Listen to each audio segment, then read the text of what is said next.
ఉదయకాలం చదవబడినటువంటి మొదటి నిబంధన పాఠ్యభాగముగా యోబు గ్రంథము 27వ అధ్యాయము 11వ వచనము నుండి 23వ వచనం వరకు ఈ వాక్య భాగాన్ని మనము ధ్యానం చేసినట్లయితే భక్తుడైనటువంటి యోబు మాటలను మనము ధ్యానించగలం, పరిశీలించగలం. ఇంకా ఆయన ఉపమాన రీతిగా మాట్లాడుతూ అనేక సంగతులు ఆయన తెలియచేస్తున్నట్లుగా ఉంది. రాయబడినట్టు చదువుకున్నటువంటి భాగాన్ని మనము గమనిస్తే, దేవుని అస్తమును గూర్చి నేను మీకు ఉపదేశించేదని అంటాడు. సర్వశక్తులు చేయు క్రియలను నేను మీకు దాచి పెట్టను. ఆయన చేతిని, ఆయన చేతి పనులను, ఆయన క్రియలన్నింటినీ కూడా నేను మీకు తెలియచేస్తాను అని చెబుతూ, దేవుని వలన భక్తిహీనులకు నియమింపబడినటువంటి భాగం ఉంది. దేవుని వల్ల భక్తి లేనటువంటి వానికి, భక్తిహీనతతో ఉన్నటువంటి వాడికి వచ్చే భాగం ఏంటో తెలుసా అన్నట్లుగా భక్తుడు యోబు తెలియజేస్తున్నాడు. అదేంటనంటే, ధూళి అంత విస్తారముగా వెండి సంపాదించుకునినా అది మనకు ఉండదట. జిగటమన్నంత విస్తారముగా వస్త్రములు సిద్ధపరచుకునినా అవి మనకు ఉండవట. ఈ వెండి, ఈ బట్టలు, బంగారం ఇవన్నీ ఉన్నాయే, వీటన్నిటిని చూస్తుంటే తమిళనాడు మాజీ ముఖ్యమంత్రి గుర్తొస్తుంది, జయలలిత. ఆమె చనిపోయిన తర్వాత ఆమెకున్నటువంటి చీరలను విలువ కడితే కొన్ని కోట్ల రూపాయలకు వచ్చినాయండి. కానీ అందులో ఒక్క చీర కూడా ఆమె తీసుకొని పోలేదు. దేవుని వాక్యంలో రాయబడిన మాట ఏంటంటే, దేవుని వలన భక్తిహీనులకు నియమింపబడినటువంటి నియామకం లేదా ఒక నియమింపబడినటువంటి భాగం ఉందట. అదేంటంటే, నీ విస్తారముగా వెండి పోగు చేసుకున్నా, డబ్బును పోగు చేసుకున్నా, బంగారాన్ని పోగు చేసుకున్నా, బట్టలను పోగు చేసుకున్నా, ఏది పోగు చేసుకున్నా అది అనుభవించరట. అంటాడు, వారు దాన్ని సిద్ధపరచుటే కానీ నీతిమంతులైనటువంటి వారు దాన్ని పొందుకుంటారు తప్ప వీరికి దక్కదని అంటాడు. 19 వచ్చిన మనం చూస్తే, వారు ధనము కలవారై పండుకొందురు కానీ మరలా లేవరు. ధనం ఉంటుంది కానీ మరలా వాళ్ళు పడుకున్న వాళ్ళు పడుకున్నట్టుగానే వెళ్ళిపోతారు. కొంతమంది మనం చూస్తుంటాం, నిద్రలోనే శాశ్వత నిద్రలోనికి జారిపోతారు, వెళ్ళిపోతారు, చనిపోతారని తెలియదు. దేవుని వాక్యం కూడా అదే రాయబడింది. వారు ధనము కలవారై, బట్టలు ఉన్నాయి, వెండి ఉన్నాయి, బంగారం ఉంది, అన్నీ ఉన్నాయి, ధనము కలవారై పండుకొందురు కానీ మరలా లేవరు. కన్నులు తెరవగానే లేకపోదురు. ఎంత విచారం అండి! ఇంత సంపాదన ఉండి, స్వార్థల్లో మనం అదే చదువుతాం, ఒకడు సర్వలోకమును సంపాదించుకొని వాని ప్రాణం పోగొట్టుకునుట వానికి ఏమీ ప్రయోజనం అంటాడు. దేవునికి స్తోత్రం, హల్లెలూయా.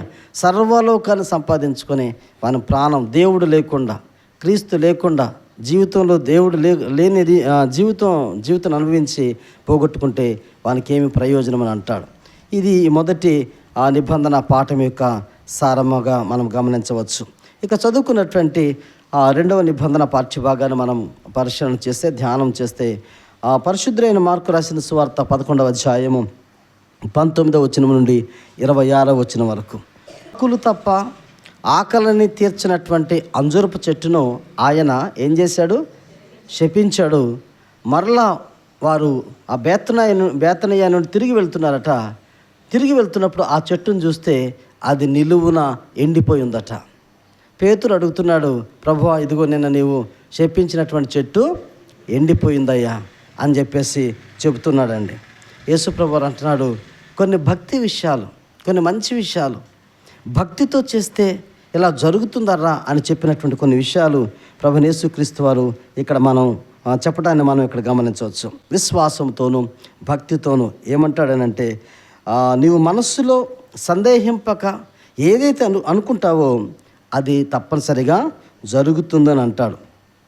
అలాగే ప్రార్థన చేస్తే దాన్ని మనము పొంది ఉన్నామని చెప్పేసి నమ్మితే అది తప్పనిసరిగా పొందుకుంటామని అంటాడు. మూడవది, విరోధమైనటువంటి భావము ఎవరి మీదైనా శత్రుత్వము ఉన్నట్లయితే ప్రార్థన చేయనప్పుడల్లా వారిని మనం క్షమించితే మనకున్నటువంటి పాపములన్నీ కూడా క్షమించబడతాయని అంటాడు. అంటే మనము మంచి చేస్తే, భక్తితో చేస్తే, విశ్వాసంతో చేస్తే అది దాని యొక్క ఫలితాన్ని మనము పొందుకుంటాం. దేవునికి స్తోత్రం, హల్లెలూయా.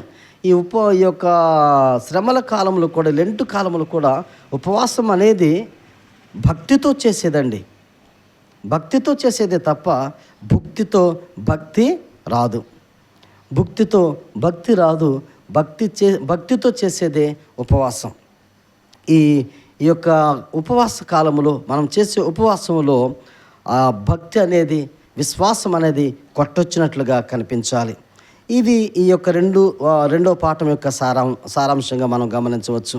ఈ 2 పాఠాల సారాంశాన్ని మనము గమనిస్తే, ఈ 2 పాఠాలను మనం ఒకటిగా దగ్గరగా చేసి చూస్తే మనకు అర్థమయ్యే సంగతి ఏంటంటే, ఈ 2 పాఠాల యొక్క సారాంశం ఏమిటంటే, భక్తితో చేస్తేనే ఏదైనా పొందుకుంటావు, కానీ భక్తిహీనతతో నీవెంత సంపాదించినా, వెండైనా, బంగారమైనా, బట్టలైనా, మరేదైనా సంపాదించినా ఏది కూడా మనకు దక్కదు అనే ఆలోచన మనకు కనిపిస్తుంది. ఈ భావనలో మనం ఆచరించవలసినటువంటి ఆధ్యాత్మిక ఉపవాసం ఏమిటంటే, భోజనం మానవేయటం మాత్రమే ఉపవాసం కాదు, కానీ ధనాపేక్షను చంపుకోవడమే మనం ఆచరించవలసినటువంటి అసలు సిసలైన ఆధ్యాత్మిక ఉపవాసం. దేవునికి స్తోత్రం. హల్లెలూయా.